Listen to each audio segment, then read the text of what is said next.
Hello my Lynn and Things family and friends. Welcome back to the channel, guys. It's Saturday, so you know what time that is. It is story time with Lynn. We are picking up on our next chapter of the wonderful book As I Am, the Cicely Tyson story. And please remember, we're not reading all of it, but I am reading excerpts and just parts that I feel like I want to share, because I don't own the rights, so we don't want to read the whole thing. We want people to be able to still purchase the book if they so desire to do that. But yeah, y'all, this book has been quite interesting. We are now on chapter 15. Wow, we are really going through this book. But first, y'all already know we have to set the ambiance. And so I already have my little candle warmer going, but I'm just going to let you guys know what I have in it. So I have this vanilla pumpkin. Y'all, is smelling so good in here. Y'all already know I love pumpkin and I love vanillas. I don't know, like things that smell like it's baking. I love sweets and things like that. So this vanilla pumpkin I found at Target. The melt smells amazing. So I've already got that going and already got that set up. So thank you so much, subbies, for coming back for story time. I hope that you guys are enjoying this. And remember, at the end, please insert your comments, your thoughts, any memories, and just how you're enjoying the readings. So we're going to get started on chapter 15. And the heading of this one is Jane Pittman. Okay, then guys, go ahead and get comfortable. And remember, you can play me in the background. You can watch if you like. However you'd like to enjoy this reading, do it the way you want to. Okay, guys, so it says Jane Pittman, chapter 15. During breaks in Saunders filming in Baton Rouge, I kept my weekend ritual out in California. I'd get up, do some cleaning, and head to my car. I drove a red Ford Pinto wagon then, one lent to me by 20th Century Fox. I eventually asked to keep the car, and the studio heads agreed, which was the least that they could have done given the peanuts they'd paid me to play Rebecca. Every Sunday I'd get into my Pinto, ride over to Hollywood, and dart in and out of bookstores, browsing for novels that might tie into future film projects. One afternoon my eyes landed on a book jacket bearing the photograph of an elderly black woman. She had gazed off into the distance, as if trying to recall some memory from long ago. The lines in her brow, creased and gently folded, spoke of contentment. I picked up the novel, pulled it close, and read its cover. The Autobiography of Miss Jane Pittman by Ernest J. Gaines. Based solely on the arresting face, I purchased the book. That evening, I read the novel in one sitting. The 110-year-old Miss Pittman, once an enslaved girl, reflects on her long journey from bondage to freedom. And in doing so, she captures the breadth of the struggle of black Americans, from the end of the Civil War through the Civil Rights Movement.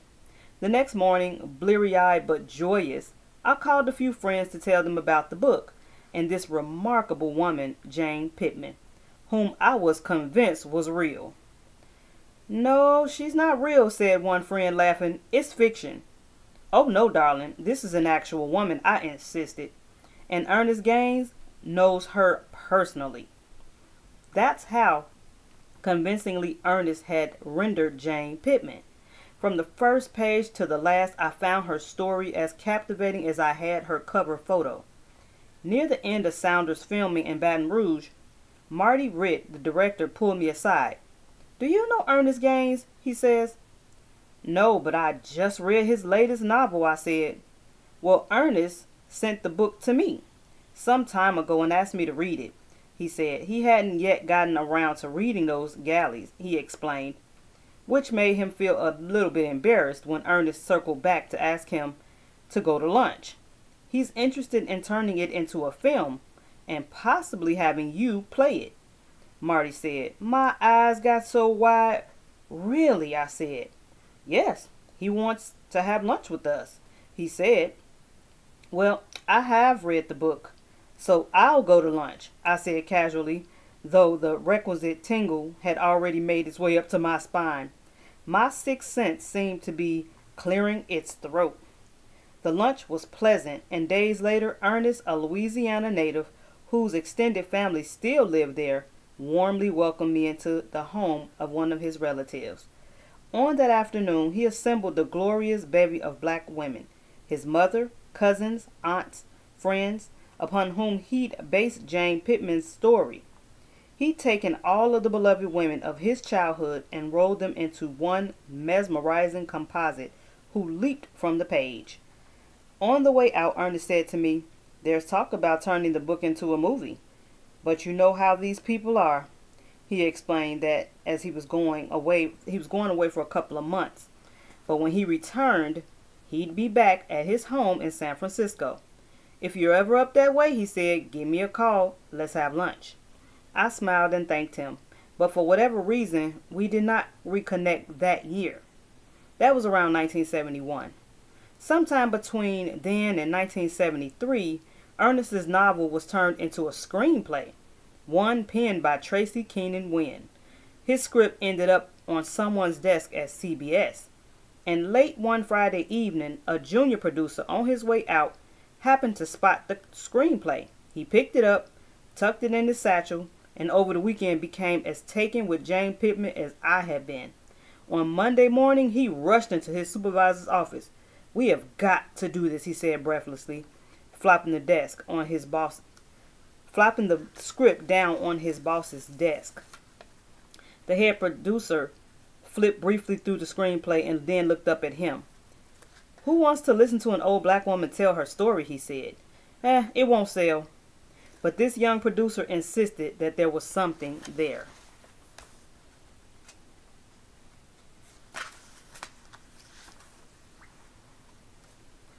Well before shooting had commenced, I began my preparations. The studio arranged for me to visit a home for the elderly. The three remarkable women I met there, ages 90 to 105, shared freely about their lives, throwing back their heads in laughter at some moments, cupping their faces in agony during others. I'll always remember Pearl Williams, my primary model for Miss Pittman. She was the eldest in the group, and yet she had the best memory, not to mention a quick tongue. "God gave me a good mind," she once quipped, "and I like to tell people what I think." Each of the women had a different take on the times in which they had been reared. A woman whose name was Eula, I think, reminded me of Bill, the elder who'd become my godmother. On that day, she spotted my mom approaching with me in her arms and said, "Give me that child." Eula had spent her life as a domestic worker, caring for two small children of the wealthy woman her family lived with. And yet that servile role, which began when Eula was just 6 years old and the women's children were 2 and 3, hadn't dimmed her light. Her expression still bore the kindness of Bill's. "I didn't know any other life but being the help," she said. "My mother grew up picking cotton out in the fields, so for me, working indoors felt like a step forward. I thought I had a wonderful life." Another woman was clearly wounded by the indignities that came with just growing up colored. She spoke of the day a white woman in a dime store hurled spit in her eye. I spent long hours with these women, visiting them many times over several months, allowing their humiliations and their memories to be inscribed upon my heart. Recording their speech patterns, I felt that by way of those three, I truly glimpsed James's interior world. My next challenge became embodying her physically. I had a few concerns about whether I could authenticate Jane's appearance in her later years, but I felt certain I could capture her voice.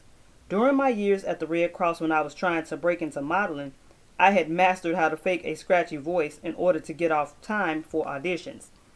"Miss Rubin, I can't come in today," I'd call and claim, straining and reaching deep in my diaphragm for a low pitch. "I can't even talk. I got a bad throat." That is where Jane's voice came from. Years after the film was released, I heard that CBS had reached out to an older character actor, intending to dub in her voice over mine. They didn't need her because from the very first day on set, I had that voice down. When one of the producers heard it, he pulled me aside and said, That is incredible. How did you do that? And can you keep it up? I smirked and said, yep. As for whether I could mimic Jane's other characteristics, I had my worries, starting with my teeth, too white. Then there was my straight body, which bore none of the hallmarks of advanced age. As one gets older, the body naturally hunches forward, and a hump often develops in the upper back. And my eyes, I wonder how I could change them from bright to more yellowish over the course of filming. In the weeks leading up to my first day on set, heaven sent me help in a couple of those departments. When it came to my teeth, the producers considered staining them with makeup. That became largely unnecessary.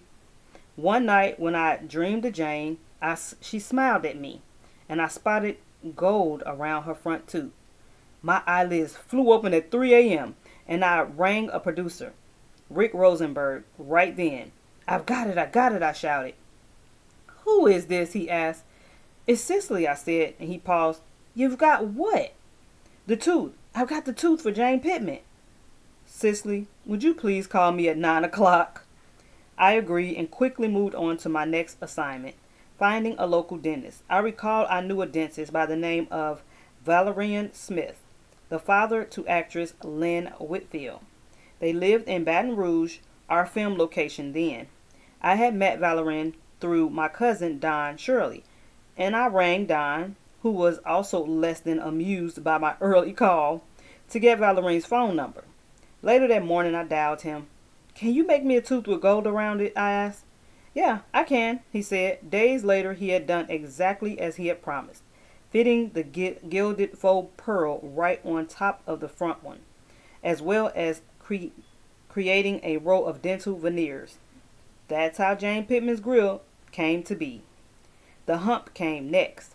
As Jane Pittman made her presence known in me, I was up early one morning mopping my floor, when suddenly my whole left side collapsed.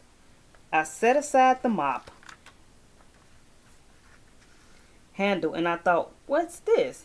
With my left side caved in, I walked to the bathroom mirror and studied my reflection. I was hunched over with a large protruding onion at the very top of my back. Oh gosh, I got it, I thought. I got the hump. By then, the CBS team had ordered a bodysuit with the hump built into it. You can send that fake hump. You can send that fake hump back, I called from the producer.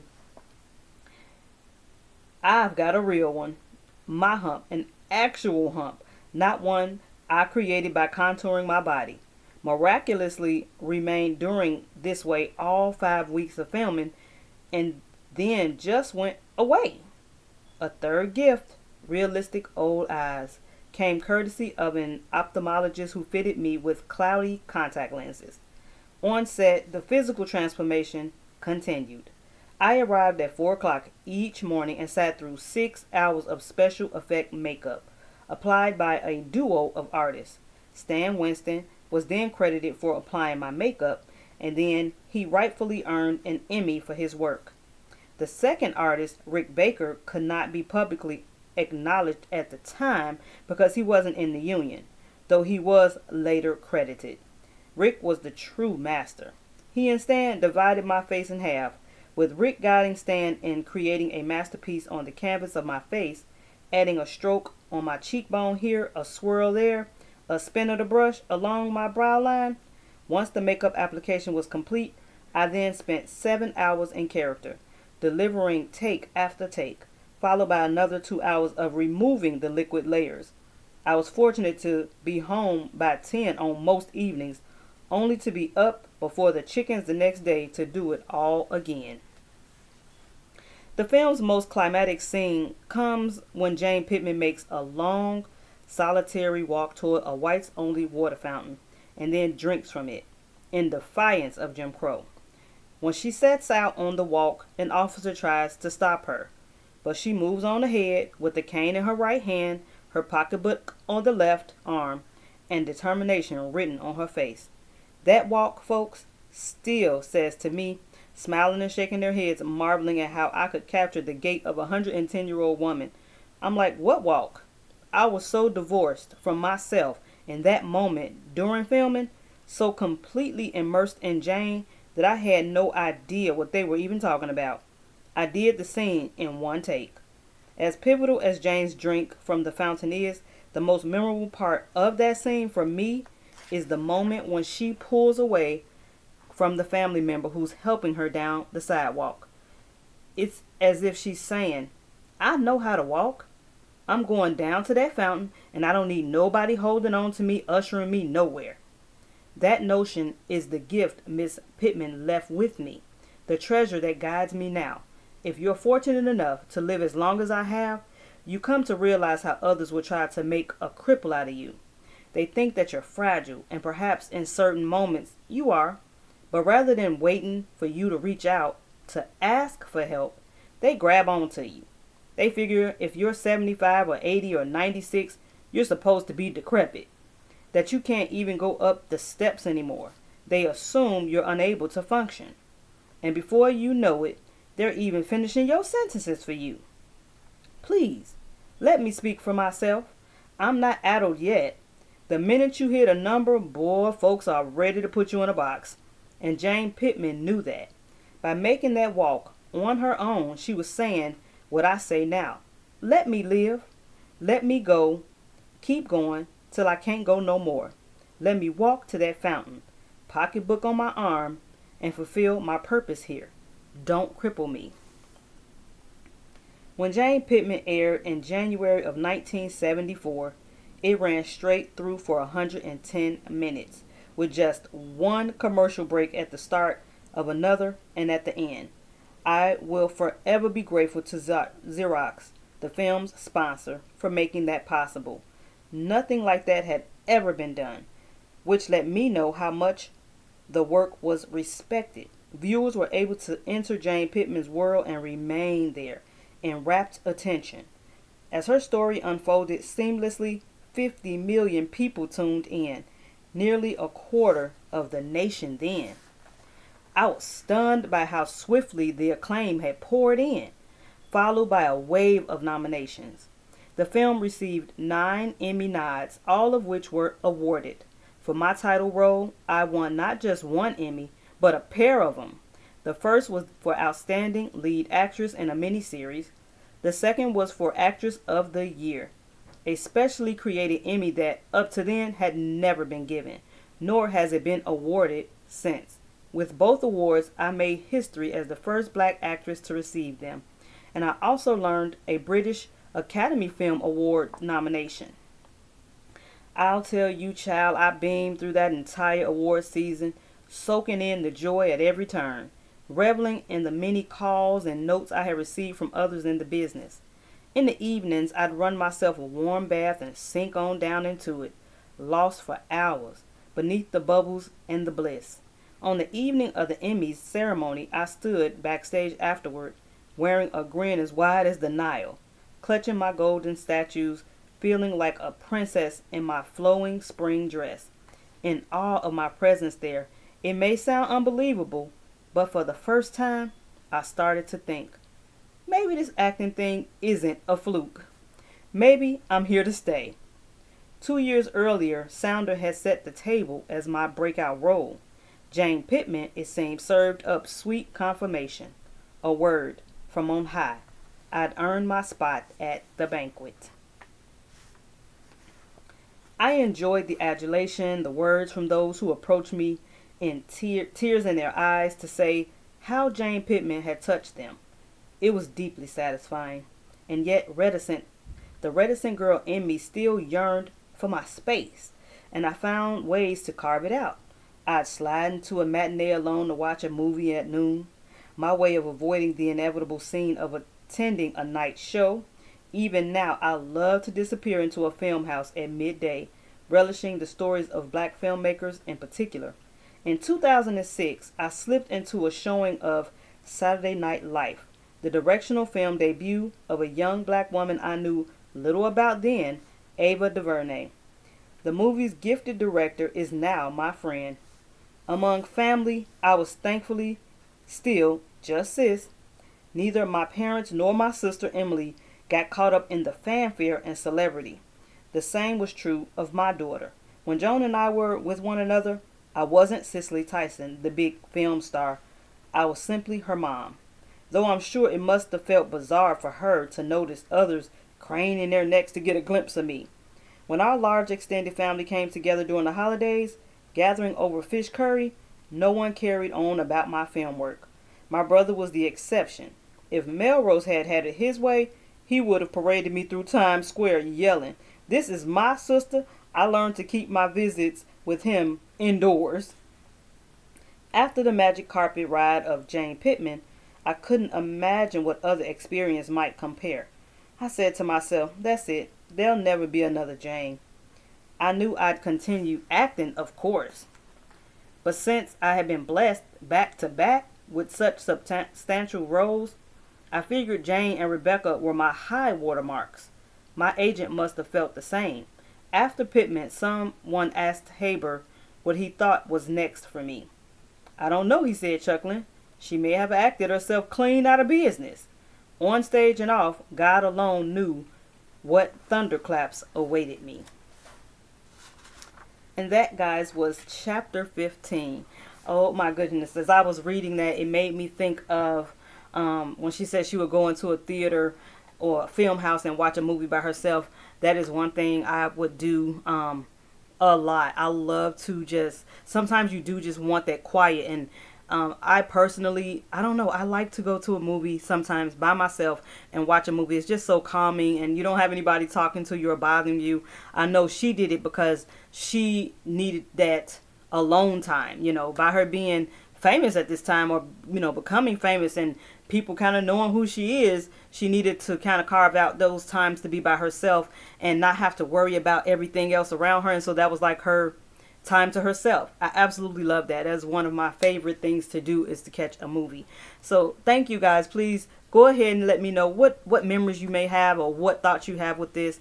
Thank you guys so much for joining me for yet another chapter of the Cicely Tyson story, Just As I Am. So remember to catch me back here next Saturday for our next chapter, which will be chapter 16. And don't forget to hit that like. And if you haven't already subscribed to the channel, please go ahead and subscribe to the channel. I would love to have you here with the Lynn and Things family. I usually am doing like Dollar Tree hauls or Dollar Tree reviews, some decor, little recipes here and there. So I do a lot of different things here on my channel. So if you find any of those things interesting, and even story time like today, please go ahead and hit that subscribe. It is free, costs you nothing. And then hit the little notification bell so that every time I upload, you will know. Thank you guys so much. Catch you in the next video.